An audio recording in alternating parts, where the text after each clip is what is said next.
জাতির কাছে আমার ছেলেকে উৎসর্গ করে দিলাম। স্নাইপার দিয়ে গুল্লি মারছে, এখান থেকে গিলু টিলু সব এড়িয়ে বিয়ে করছিল অনেক আগে, তারপরে আর এই বিয়ে করে না, যে বলছে দেশ স্বাধীন হইলে তারপরে বিবাহ করব।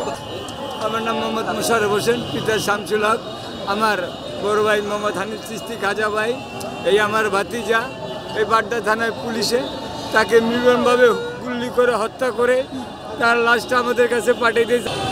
আমার এই ছেলেই, সে রাজনীতিতে খুবই সক্রিয়। আমার চাইতে বেশি কষ্ট যাদের ভিতরে কোনো চলে গেছে তারা পাইছে কষ্ট। কালকের বিকাল 5টার দিকে বাড্ডা থানায় তারে পুলিশে গুলি দিয়ে মারছে।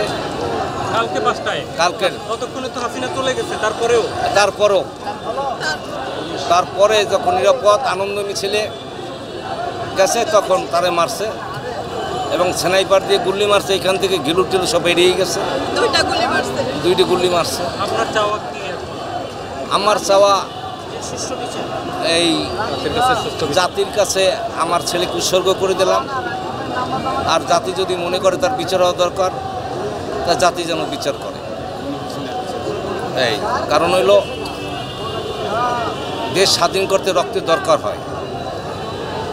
আমার এই ছেলে কোটি কোটি টাকা খরচ করছে, আমার অগণিত টাকা।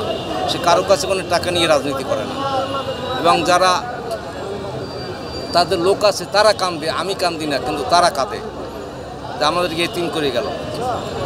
তাই আমার আর গুলি করছে, তাদের বিচার চাই। বাটারা থানায় গুলি করছে, আপনারা দেখছেন তো বোধহয় যে ঘিলু বেরিয়ে গেছে, যেন সুষ্ঠু বিচার হয়।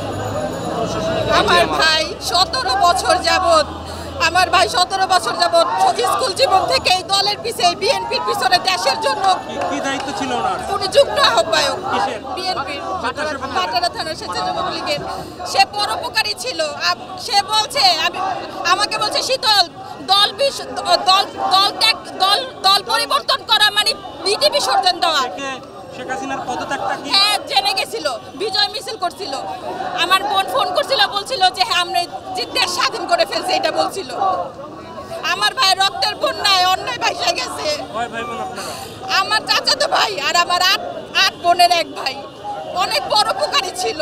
আমরা এখন দুঃখ কষ্ট কার কাছে বলবো বলেন? ফোন দিলে দৌড়ে যায়, তখন কে যাবে বলেন? অনেক পরোপকারী ছিল। আপনার চাওয়া কি? আমার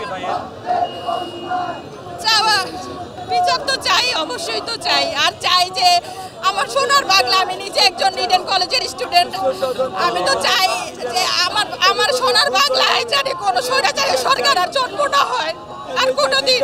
জাতির কাছে তো অবশ্যই বিচার চাই। বিয়ে করছিল অনেক আগে, তারপরে আর এই বিয়ে করে না, যে বলছে দেশ স্বাধীন হইলে তারপরে বিবাহ করব। কোথায় আছে? বাসায় বাসায়। ওনার কি অবস্থা? ওনার অবস্থা ভালো না। মায়ের মায়ের কি অবস্থা? ভালো না, কারণ হলে এক ছেলে, তার আটটা বোন, পুরো আমাদের গোষ্ঠী একটাই ছিল। 7টা বোনের শুধু একটাই এই ভাই, 8টা মেয়ে কেউ আমার। মারা গেল।